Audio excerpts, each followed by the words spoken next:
Hi, good afternoon, and thank you to the board for providing this opportunity. It's one of the things that actually differentiates RIDOT from RIPTA. We actually have this opportunity with RIPTA to share our thoughts, so we appreciate that. My name is John Sierte, and I am a daily rider when we're not in COVID. I commute into downtown Providence on the 59X, and I use many of RIPTA's lines throughout Greater Providence during the day. And the first thing I'd like to say is that more broadly, we support the governor's initiative to invest in transit. She did initiate in 2018 the state's first ever transit master plan. I will point out that the development of this multi-hub plan did not occur through that transit master planning process, which was a very public-facing planning process. And that's one of the concerns that we have about the multi-hub plan.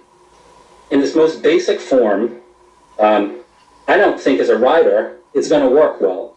I think it's going to be a disadvantage to riders, both existing riders and those that we hope will look at transit as a good opportunity going forward. Don't have any problem at all with expanding investments into the jewelry district area or in the innovation district area, but there needs to be a primary hub that can accommodate all of the transfers in one location.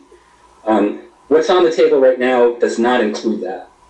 And it's really going to, as other speakers have mentioned, it's just going to make it more confusing for people, either those who currently use it or those who may think about using it. Another point is that I think we all, for those of us who have been around for a while, we know that Kennedy Plaza has gone through many iterations. A lot of taxpayer dollars have been spent to tear up and rebuild Kennedy Plaza. And I don't want to see this become the latest in a long series of remakes to Kennedy Plaza. The fact that there has been such little public engagement, stakeholder input, really concerns me. And so we would ask that that they suspend any further action to implement this multi-hub proposal until such time as there can be a robust public engagement process, which can happen even in COVID in the manner that we're doing right now. When we talk about investing our limited dollars, there's the $35 million in the transit hub bond. We should be looking at making investments that truly improve the transit service. And I don't believe that this investment is going to achieve that. Finally, what I would say is I think we're all really eager to move past the planning and actually begin implementing improvements. We can't do that with what we have before us.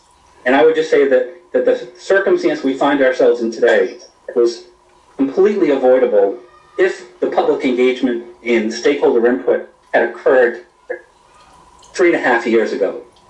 And that just hasn't happened. And until we do that, I think it's not going to be any surprise that people are going to come out in opposition to this.